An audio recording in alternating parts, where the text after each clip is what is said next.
when you understand that you have been called, and when you understand that you carry a particular assignment for your generation,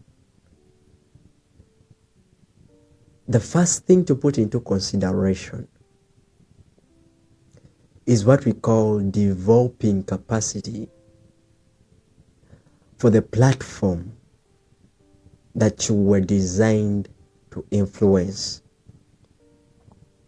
Now, very many people look into individuals that are having influence, especially in spiritual matters. For example, men and women of God. You get?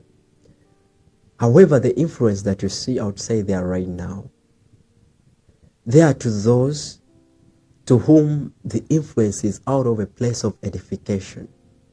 You understand? That they have been edified, they have humbly sat under the teaching of the Spirit, and they are being nurtured by the Spirit to the level that they can influence effectively. You understand? But there are also those who are outside there, not by virtue of edification, not simply because they have been edified. You understand? But simply because they have access and they have materials. You understand? Now, there's something I want to make clear to us. The most dangerous thing ever is to have the materials or resources that you don't know how to use. Because having these materials without knowing how to use them is as worse as one who does not have them at all. Actually, it is even worse that the materials that you have at a particular moment might be used to cause confusion simply because you do not know how to use them.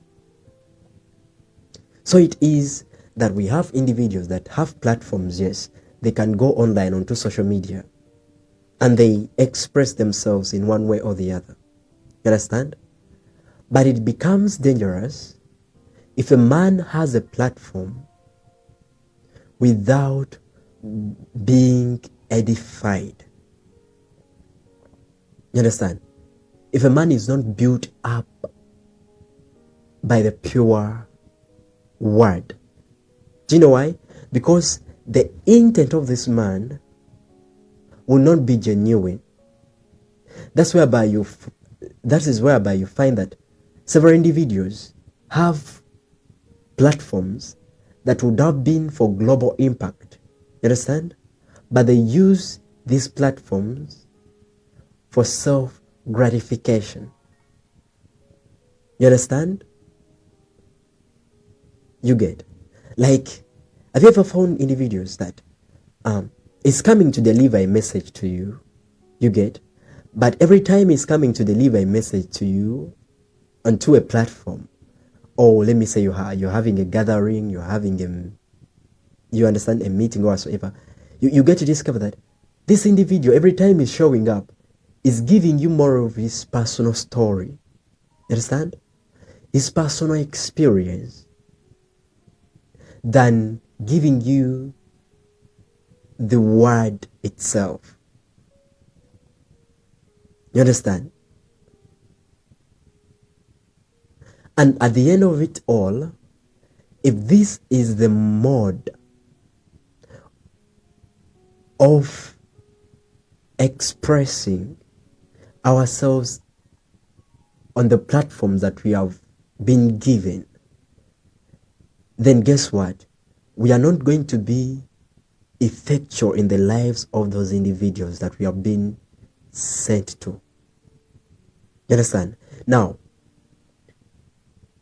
we should not deny the fact that there is a portion that stories play in trying to bring clarity to the message that you're teaching to individuals.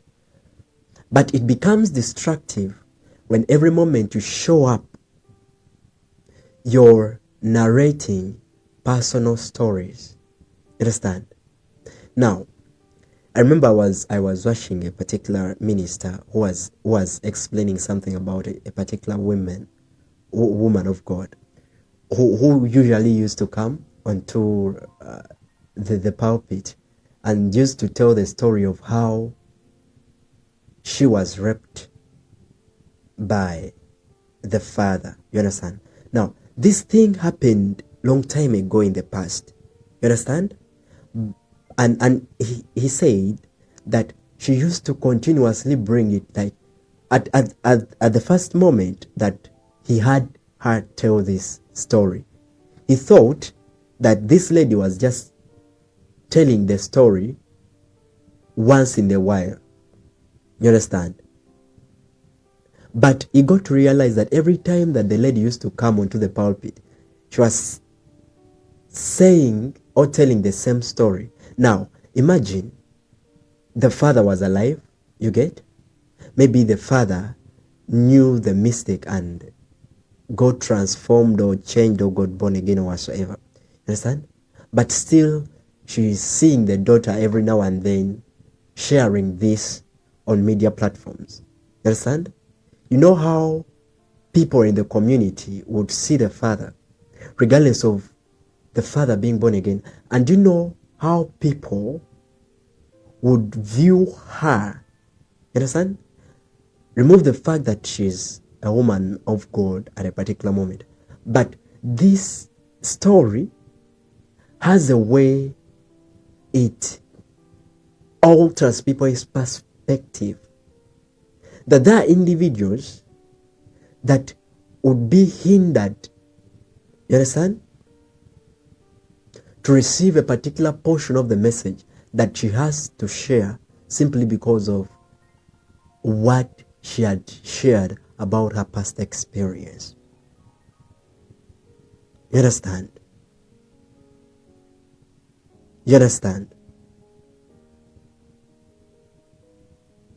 Now, let me tell you something important for us to understand.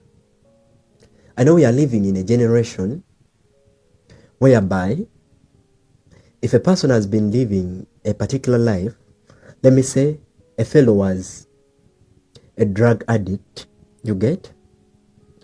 And this fellow has been transformed, you get, yeah? There's a place whereby, okay, this, to some individuals, this is a testimony, you get. For them, they're like, the testimony is like, he has to come and say that I've been a drug addict and I changed. Now, there is a portion of that. You understand? There's a portion of that. Especially when there is a balance to it when it comes to edification. You understand? But there is a place to which it cannot be helpful. You understand? Especially when it comes to the place of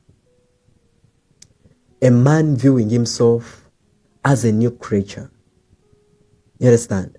Because when a man is dealing with himself as a new creature, that means that past does not exist.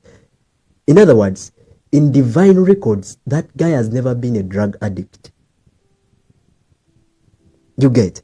When that man is being traced by divine records, according to the newness of life, just as it is written, that the old is gone and the new has come. The word in there that speaks about if any man be in Christ is a new creature, the old is gone and the new is come.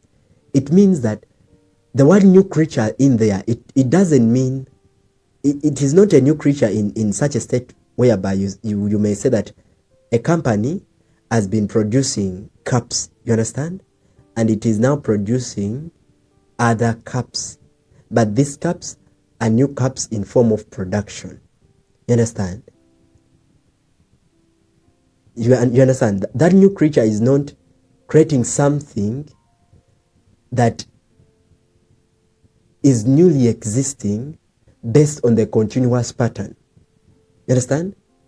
But it is a new creature based on something that has never existed before, but being brought into manifest. You understand? It is like a company, like the example that I gave you, that when I'm getting this clear to you, it is in a context that where you could see that a company that has never existed comes into existence and produces something that has not been familiar with men. Now that is the context of the new creature in here. It is not the other way of the new creature of just producing a new cup, yet it is a company that has been producing several other cups. No, that is not the context of this new creature. The context of this new creature is a new company coming into existence and producing something that has not been familiar with individuals. You get? So, in there explaining this, the new creature in here is an individual that has not been into existence by divine records. That means if this guy was a drug addict before the newness of life, when this individual experiences the newness of life in the divine records, he has no point in life where he's identified as a drug addict. You understand? Now, I'm trying to give you the perspective of divinity, the perspective of God. Now, on the natural plane, people want things that they really want to resonate with, yeah? And most of the trends that we are following today are patterns of what we have seen people practicing for a while without questioning or having a divine insight into the patterns themselves. You understand? Because if we are going to bring this out based on the divine records of the newness of life, you understand? When this guy is coming out to give his experience, you understand? He could only be giving his experience of how effectual the word has edified him. You understand? From the moment he got into the newness of life, you understand? What has been his experience with the word, not what has been his experience in the life before the word. Because the other life was not life. You understand? It was not life. That's why it is written that whosoever has the Son has life, and whosoever does not have the Son does not have life. You get? You understand the context of that message? Life before the Son, it is not life. You understand? It is life in the Son that is life. You understand? Do you get the concept? Let me explain this very well to you so that you may understand it. You understand? It is like having something that is into existence,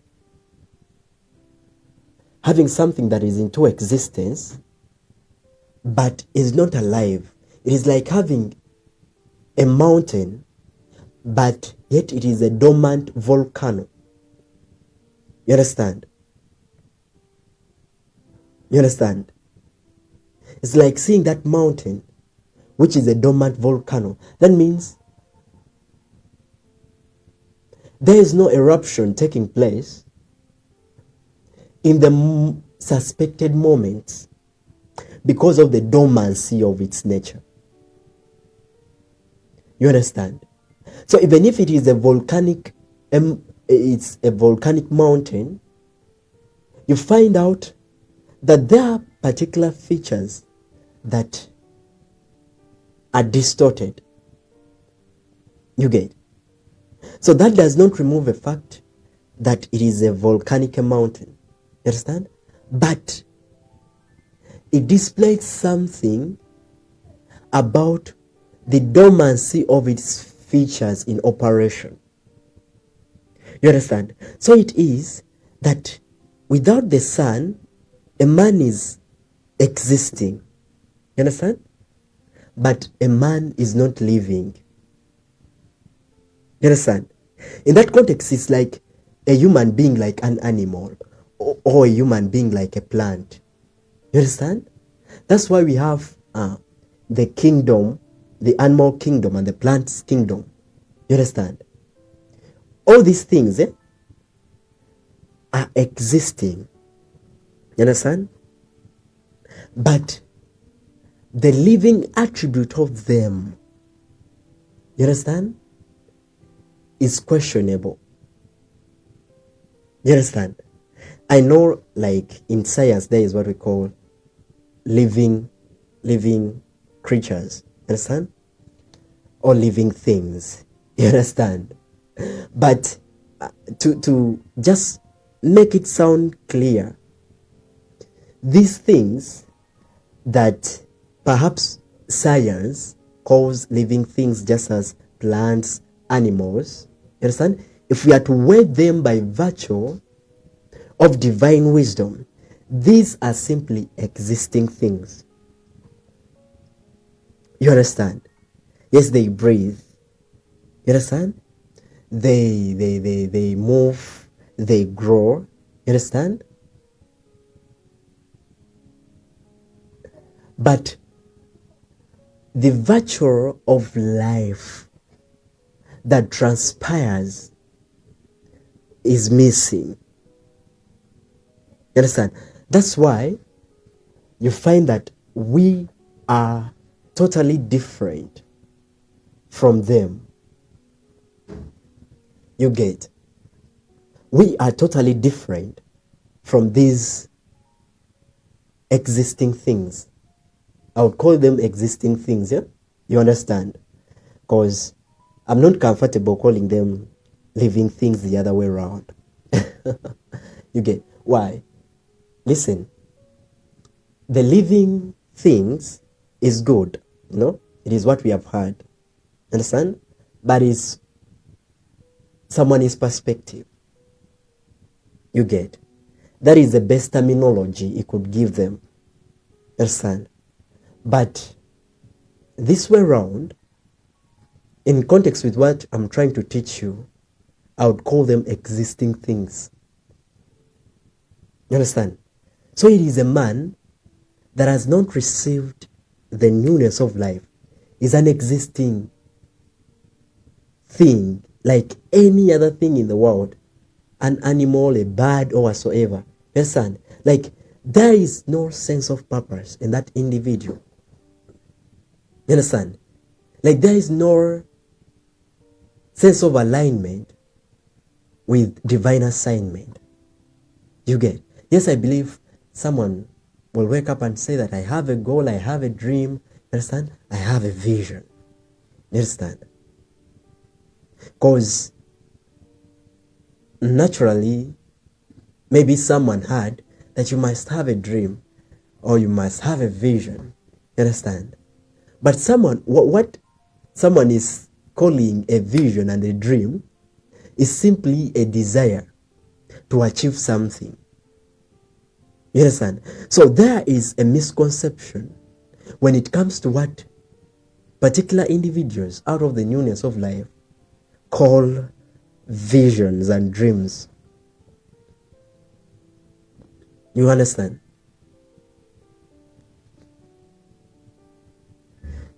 That's why I told you that when it comes to this newness of life experience, you get to see life not from the shadow, but from the reality itself. You understand? So, back to the context of what I was explaining. That we have got to accept certain things even without sitting down to ponder, to think deeply about how did they come into existence. You get? Without finding out how were these patterns fashioned. You understand? You get? So, the thing that I was trying to tell you is this, that in the newness of life, there is a certain footage about a man that does not exist. You understand? For example, the adulterous woman. The adulterous woman. You get? This adulterous woman was caught into adultery that we see, that was brought to be judged and whatsoever and stoned. Yeah? And the master was like, do you know what? He wrote down and he was like, whosoever has not done this should be the first one to stone her. And they all went away. And he turned unto the lady and he was like, has anyone condemned you? And she said no. And he was like, I don't condemn you either. You understand? And I was like, go and do this no more. You understand? Now, guess what? The next time he was sitting, Christ was sitting with his apostles and whatsoever around them, his disciples. Now, this same lady came with an expensive oil and she poured it onto his feet. And he was wiping his hair, cleaning the feet. And you know what? These fellows were like, if this guy knew the lady who is cleaning her or who is doing this that is a sinner, he wouldn't have allowed this. Do you get the concept? And it was like, you guys, when I came in here, you did not give me anything. You know, it was within the tradition of the Jews to wash the feet. You get? To wash the feet. Now, the reason why you saw him wash the feet of his disciples then, it is because it was within the Jewish tradition. You understand?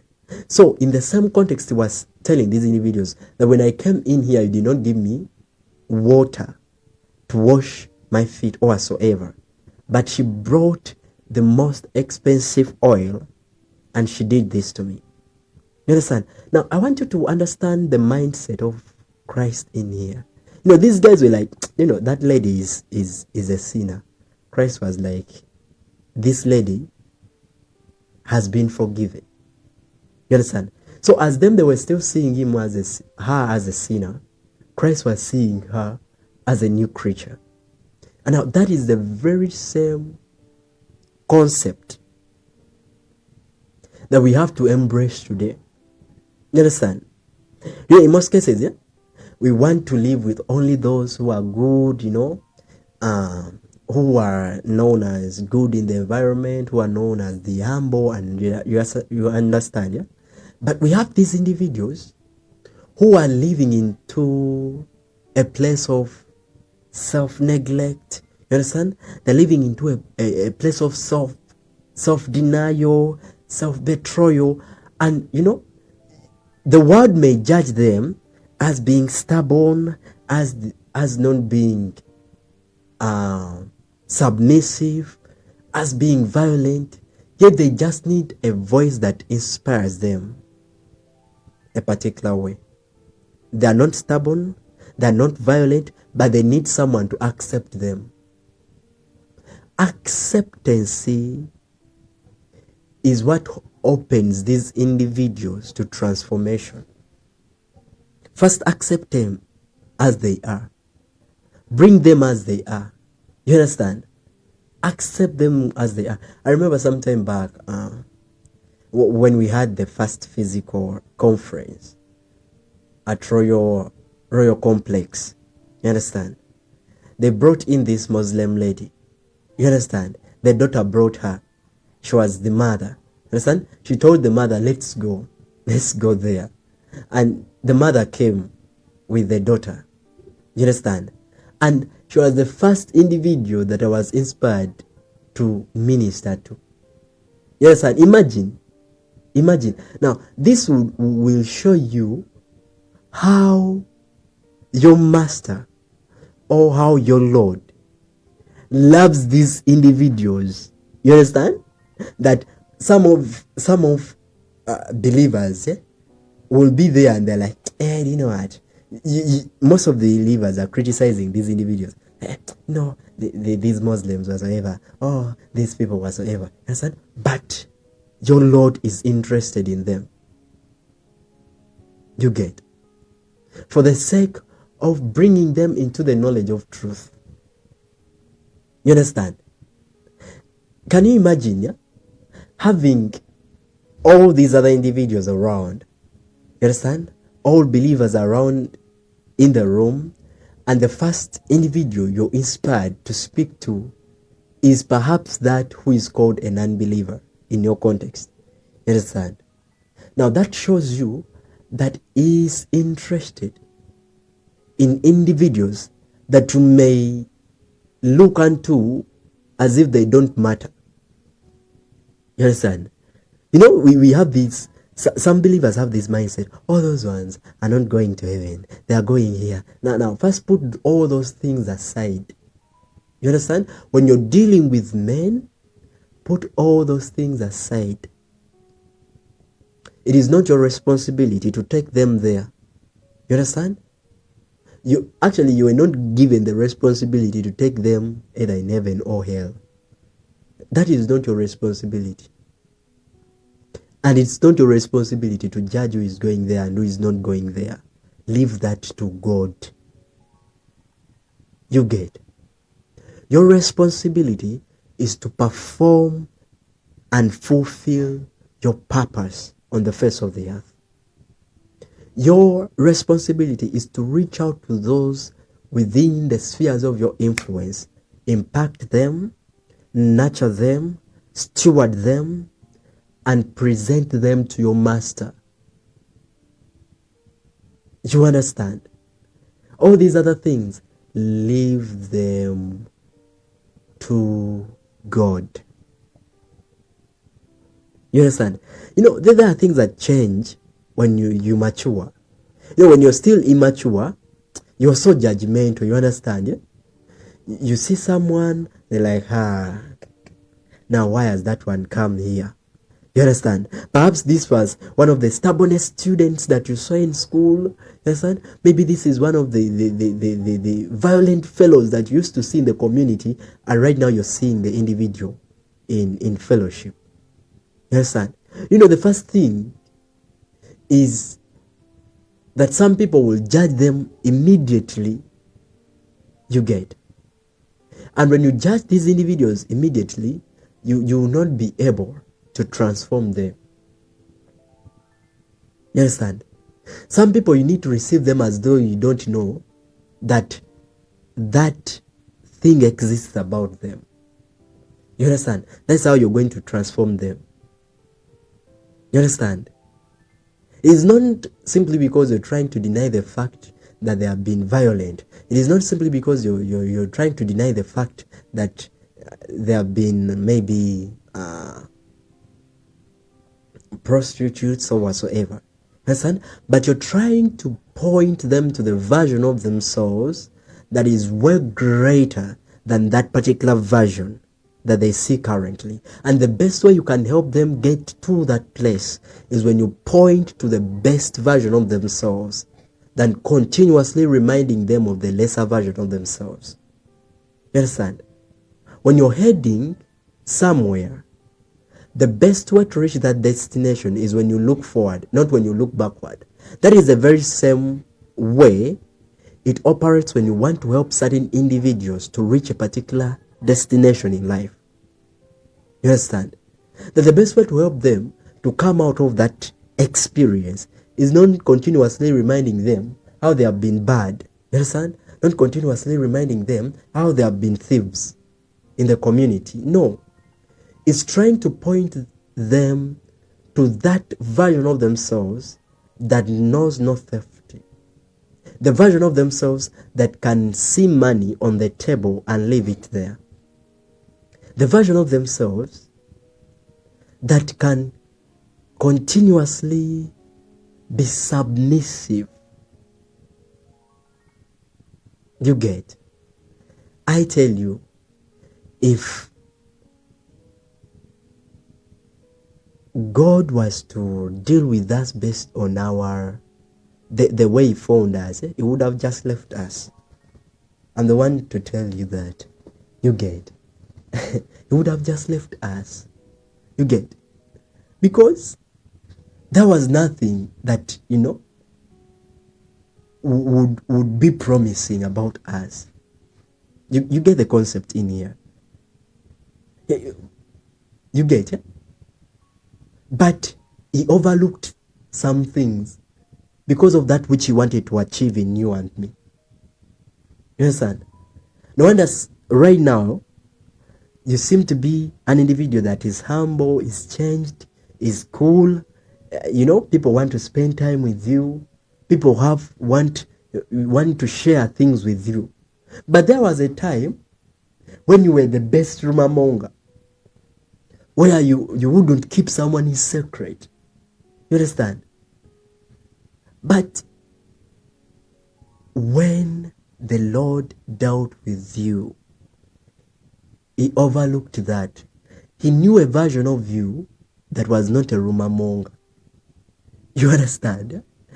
He knew a version of you that was not a thief. He knew a version of you that was not adulterous. He knew a version of you that was not any of this nonsense. You get? And he overlooked the nonsense in order to bring you to the version of yourself that is way greater than the nonsense. And that is the very way we are supposed to edify particular individuals. You understand? They might be immature. You understand? Maybe they are not yet there where you want them to be.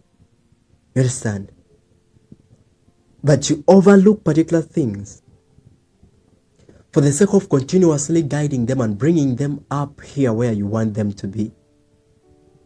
You get? Because when they get there, naturally they will repel particular things because they cannot match or they cannot be integrated with the version of their personality at a particular moment. I mean, there is a moment whereby you reach and you outgrow some things because of the version that you've become. You understand? Let me give you an example. There were moments whereby you could, when you were still a child, food could just pour down and you just pick that food and you eat it simply because you want to eat. You understand? But when you became mature, you understand? Food can pour into a place and you will just collect that food and you will go and you pour it out simply because you know that there is more food. But when you were still a child, you did not know. You understand? You thought that all that is given to you is all that is there for you to consume. You understand? So even when it poured into soil, you could pick it and eat it with its soil.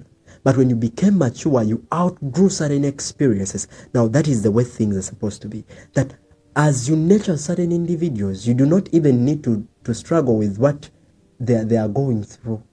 When you nurture them, they reach a particular moment, you understand, when they have matured to outgrow certain experiences, that you would not need to remind them to come for the conference, that you will not need to remind them to do particular things. You understand? I remember some time back, we used to influence certain individuals, yeah?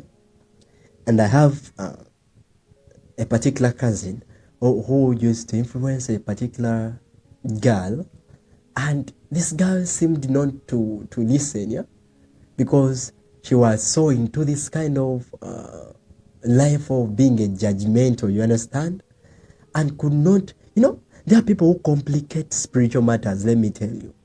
And perhaps you might have been one of the individuals who have been a victim of this kind of experiences. There are people to whom you sit under, and these spiritual things become so complicated to understand. You understand? So was this girl, yeah? So she was so judgmental, you understand? And this cousin used to speak to her and tell her, you know what? These spiritual things that you're trying to complicate, they're not complicated. The moment you know that they are simple, they will become simple to you. You know? In most cases, we are the ones who try to make them complicated. And that kind of mindset hinders us from receiving the portion of them that we are supposed to receive. You get? So, after a period of time of trying to influence her, a moment came that the cousin went silent about it. Now, years later, this girl came back, and she was the one now trying to preach to him. You get? Now, like, you know, whereby you've been trying to explain certain things to an individual and he seems not to be understanding them, and you first leave the fellow. And after a period of time, she comes back with the very things that you were trying to teach her, and she's teaching you those things. You get? Now, this is how the fellow was. And the cousin laughed and was like, look, I've been trying to teach this fellow these things for a long period of time, and she seemed not to perceive them. But she's coming back with the very same things. You understand? Now, she reached a particular moment where she outgrew the other judgmental mindset and whatsoever. You understand? And she understood the principles and the practicality of grace. When you understand these things, you look unto individuals and you will not judge anyone. You mind your business, mind your purpose, mind your assignment. You understand? You will not be here to mind who is doing right and who is not doing right. You'll be here to focus on your mandate. Perhaps that's why some people are drifting off course. That someone will come up onto the pulpit and will spend hours trying to judge who is right and who is not right, who is doing what and who is not doing what. Let me tell you something. I told you some time back that God is too big to be locked into the box of your expectations. Understand? You have your experience with Him, good and well, but that is not all that is there concerning Him.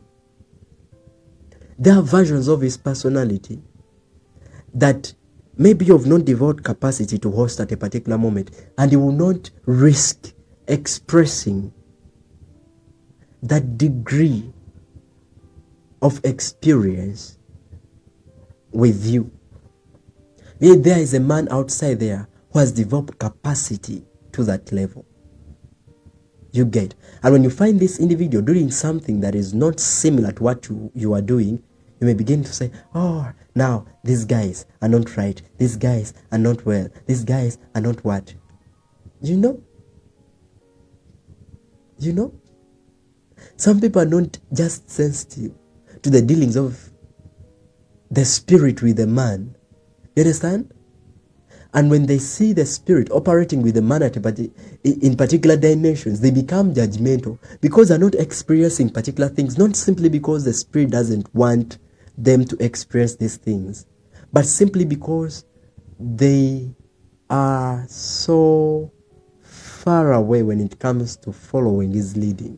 They want to do what they like. They want to show up when they like. They want to, you understand?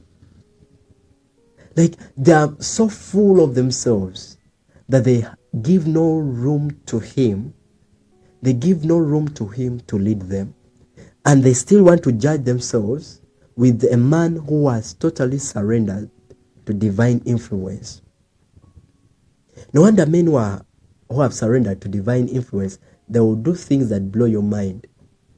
Why? Because for them, they are not trying to impress. You understand? A man will come gently with these suits and whatsoever. You understand? And due to the glory displayed at a particular moment, when he's maybe ministering to you or whatsoever, he will lay portrait. You understand? On the ground with these suits and whatsoever, and will be perturbed. Do you understand? A man will come under divine guidance and influence, and will do things that blow your mind. You get?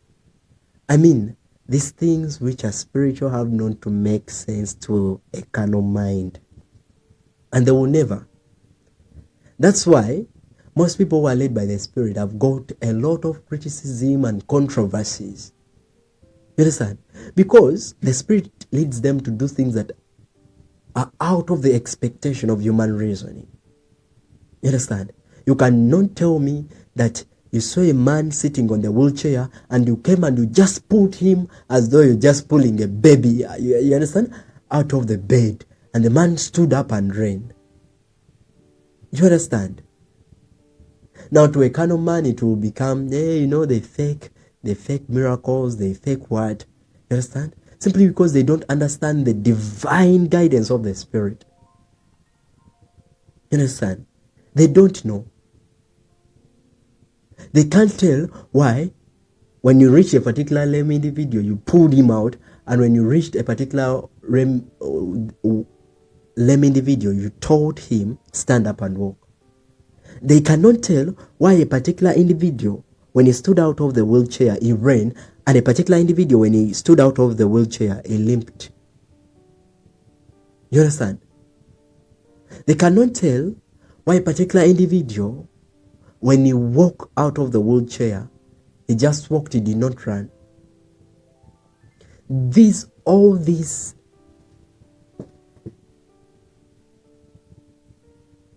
displays of the Spirit differ based on the leading of the Spirit when the Spirit is operating with the man at a particular moment. Instructions will totally be different every time you're operating with the Spirit. Don't ever expect things to be the same. No, they will not be the same. You will show up today in that healing moment and whatsoever, and the way you'll be led to minister to these sick individuals is totally different from the way that you've been ministering to them before. The way you minister to them previously will not be the same that you're ministering to them today. Because of the urgency in the Spirit, because of what the Spirit wants to display at a particular moment. You understand? So if you're this kind of individual that is so much possessed with laying hands on individuals simply because, okay, let me say you're a man of God, you're a minister or whatsoever. Understand? You're the brother, the anointed brother, you're the anointed sister. You miss out on the Spirit when He's instructing you to tell certain individuals in the congregation to lay hands on those sick individuals.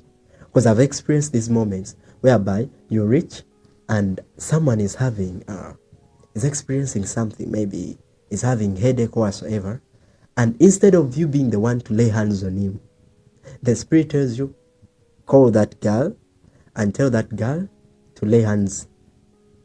You understand? You understand, yeah? So at that particular moment, it is not you. Now, when you understand that the ministry of the Spirit is not dependent on the man, there is no limit to which the Spirit will use you. Because he will know that you are flexible enough. Understand? So he will flexibly do whatsoever he wants to do with you at a particular moment. You get? Without you hindering him simply because you want to function a particular way. Simply because you want to be the one seeing, performing that. You get? Now listen, you're not the one who performs that. You understand? No. Yes, you have the power. You understand? But it is Him that performs that in you. You understand? So you have to as well know how He wants it to be performed at a particular moment without losing His guidance. You get? So above it all, what am I bringing to our notice as I conclude? Is that we should flexibly be submitted to divine guidance. It is not all about you in the picture. You understand? It is not all about them seeing you doing this or doing that. Understand? It is all about you doing what he has told you to do at a particular moment. You get? You doing what he has told. It is not all about you doing what you want them to see. No. Now this is what I'm trying to tell you. It is not you doing what you want them to see. No. It is you doing what he wants them to see. Now that is the context. You get? You stand onto that platform not to show them, not to perform. You understand? Not to try to show them what you want them to see.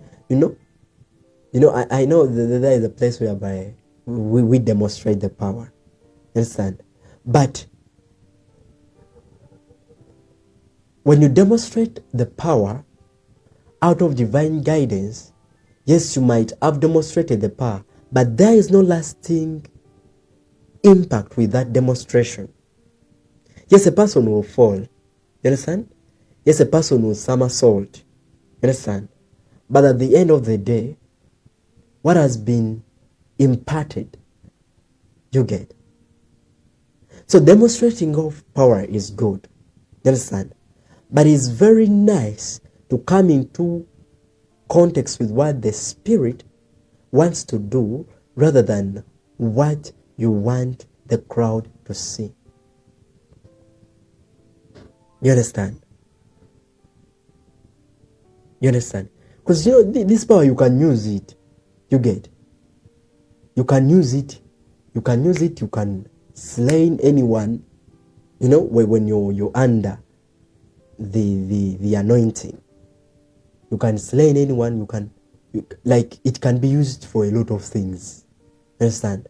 But in those things that it can be used for, there are also things that are not directly under the leading of the Spirit. That's why, however much you are anointed, you have to be submissive to the Spirit. Because you may end up using the anointing for the things that it was not designed to be used for. You understand? Simply because all that I'm anointed, you are excited. It does not end there. Actually, faithfulness is more important than the gifts that we carry. You understand? Faithfulness to divine mandate. How faithful are you in divine service? Is the most important thing. Understand? Because there are people outside there having platforms and whatsoever, but they are out of the script of the design of their divine mandate. You understand? They have gone out onto different kind of doctrines that are teaching a lot of things that are not within the context of their calling. You understand? Simply because they want people to hear that they can also speak about this. Simply because they want people to hear that they can also speak about that. You understand? So, the context in which they serve is no longer to please him, but to please them. You get? Is to give them what they want to hear, not what he wants them to hear. You get? So, finally, above all things, we have to understand that the reason as to why we are chosen is not for our own sake. It is for a man outside the newness of life who does not know the Lord, that can live for himself, that can live for selfish ambitions, But a man under the newness of life has lost his life to him. You get? So you no longer live for what pleases you. You then live for what pleases him.